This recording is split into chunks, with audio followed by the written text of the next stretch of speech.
નમસ્કાર મિત્રો, દિવ્યલોક દર્શન યુટ્યુબ ચેનલમાં આપ સૌનું હાર્દિક સ્વાગત છે.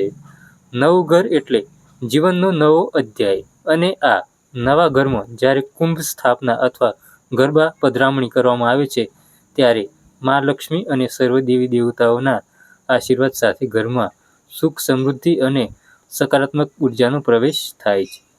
ઘણા મિત્રોના મનમાં પ્રશ્ન હોય છે કે નવા ઘરમાં ગરબો મૂકવાની સાચી અને સરળ વિધિ શું છે, એ ખબર નથી. તો ચાલો આજે આ વિડીયોમાં આપણે જાણીએ કે કઈ રીતે ઓછા સમયમાં અને સંપૂર્ણ શુદ્ધતા સાથે તમે તમારા નવા ઘરમાં ગરબો પધરાવી શકો છો. વિડીયોને છેલ્લે સુધી જોજો, કારણ કે અમે તમને ગરબો કઈ જગ્યાએ અને કયા મુહૂર્તમાં મૂકવો અને તેની એક મહત્વપૂર્ણ વાત પણ જણાવીશ. મિત્રો, કોઈ પણ શુભ કાર્યની શરૂઆત શુભ મુહૂર્તમાં થવી જોઈએ. નવા ઘરમાં ગરબો મૂકવા માટે ખાસ કરીને દિવાળી, નવરાત્રિ, અખાત્રીજ અથવા અન્ય કોઈ શુભ તિથિ શ્રેષ્ઠ ગણાય છે. એક ગરબો અને એક કળશ. તો બાકી પિત્તળનો કળશ. હવે તમારે શું શું જોઈશે? સામગ્રી: 7 પ્રકારના અનાજ, જવ, ચોખા, તલ, ઘઉં વગેરે. ગંગાજળ, સ્વચ્છ પાણી, આસોપાલવ કે ઓબાના પાન 5 કે 7 લેવા, અને એક શ્રીફળ, એક લાલ કાપડ, ફૂલો, કંકુ, ચોખા, સોપારી, સિક્કો અને પ્રસાદ. આ બધું થઈ ગયું. હવે ગરબો મૂકવાનું સ્થળ ઈશાન ખૂણો અથવા ઉત્તર દિશામાં હોવું જોઈએ. આ સ્થાનને ગંગાજળથી શુદ્ધ કરી રંગોળી અને સ્વસ્તિકનું ચિત્ર બનાવો. હવે શરૂ કરીએ મુખ્ય વિધિ, એટલે કે ગરબાની સ્થાપનાની વિધિ. સૌ પ્રથમ બાજોટ પર લાલ કે પીળું વસ્ત્ર પાથરો. તેના પર અનાજ મૂકો. જો તમે નવા ઘરમાં પ્રથમ વખત મૂકતા હો તો માટીનો ગરબો પણ મૂકી શકાય છે, જેમાં જવ કે અન્ય અનાજ ઉગાડવામાં આવે છે. કળશને અંદર અને બહારથી શુદ્ધ પાણીથી સાફ કરો. તેમાં ગંગાજળ સાથે શુદ્ધ જળ ભરી તેમાં સિક્કો, સોપારી, ફૂલ અને અત્તરના ટીપા થોડા મૂકો.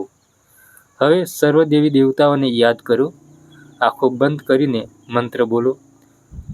ગંગે ચ અમુને ચૈવે ગોદાવરી સરસ્વતી નર્મદે સિંધુ કાવેરી જલેસ્મિન સન્નિધિમ કરું. એટલે કે આ કળશમાં બધા પવિત્ર તીર્થોના જળનો વાસ થાય. કળશના મુખ પર આસોપાલવ કે ઓબાના પાન ગોઠવો. હવે એક લાલ ચુંદડીમાં શ્રીફળ વીંટાળીને પોદળાની ઉપર મૂકો. તેને કંકુ ચોખાથી તિલક કરો. શ્રીફળને માતા લક્ષ્મીનું સ્વરૂપ માનવામાં આવે છે.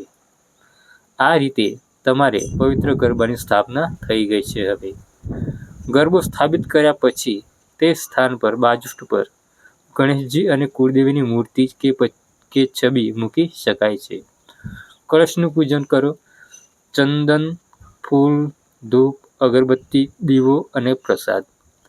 અખંડ દીપ. જો સંભવ હોય તો ગરબાની બાજુમાં ઘીનો એક દીવો પ્રગટાવો. જો તમે નિયમિત પૂજા કરવાના હો તો આ દીવો દિવસ રાત પ્રજ્વલિત રહે તેવો સંકલ્પ કરો.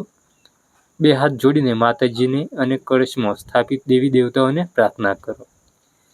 હે મા જગદંબા, હે કળશના દેવતાઓ, અમારા આ નવા ઘરમાં સ્થિર થઈને વાસ કરો. અમારા પરિવારના સર્વે દુઃખ, દરિદ્રતા અને નકારાત્મકતા દૂર કરો, અને સુખ, શાંતિ અને સમૃદ્ધિ અને સ્વસ્થ જીવનના આશીર્વાદ આપો. હવે પ્રેમથી આરતી કરો. તમે જય આદ્યા શક્તિ અથવા અન્ય કોઈ માતાજીની આરતી કરી શકો છો. આરતી પછી બધાને પ્રસાદ વહેંચો. મિત્રો, ગરબો મૂકતી વખતે આ 2 ખાસ નિયમો યાદ રાખવા જરૂરી છે.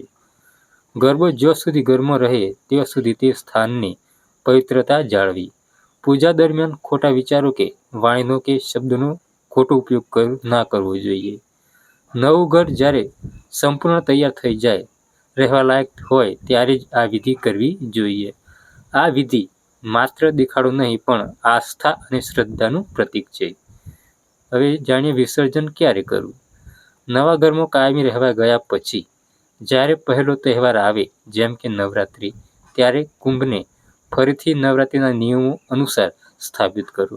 ગૃહ પ્રવેશ પૂજાનો કળશ ઓછામાં ઓછા 7 કે 9 દિવસ ઘરમાં રહે તો ઉત્તમ છે. પછી તેમાં રહેલું જળ આખા ઘરમાં છોટી દેવું અને કળશને અનાજ સાથે કોઈ પવિત્ર નદી કે જળાશયમાં પધરાવી દેવું. તો મિત્રો, આ હતી નવા ઘરમાં સુખ સમૃદ્ધિના આહવાન માટે ગરબો અથવા કુંભ મૂકવાની સરળ અને સંપૂર્ણ વિધિ. હું આશા રાખું છું કે આ માર્ગદર્શન તમને અને તમારા નવા ઘરમાં પવિત્ર વાતાવરણ બનાવવામાં મદદ કરશે. જો તમને આ માહિતી ગમી હોય તો વિડીયોને લાઈક કરો અને તમારા મિત્રો અને પરિવાર સાથે શેર કરો. અને આવા વધુ ધાર્મિક વિડીયો જોવા માટે અમારી ચેનલ દિવ્યલોક દર્શનને સબસ્ક્રાઇબ કરવાનું ભૂલશો નહીં. આપ સૌનું નવું ઘર શુભ અને મંગલકારી નીવડે તેવી માતાજીને પ્રાર્થના. જય માતાજી.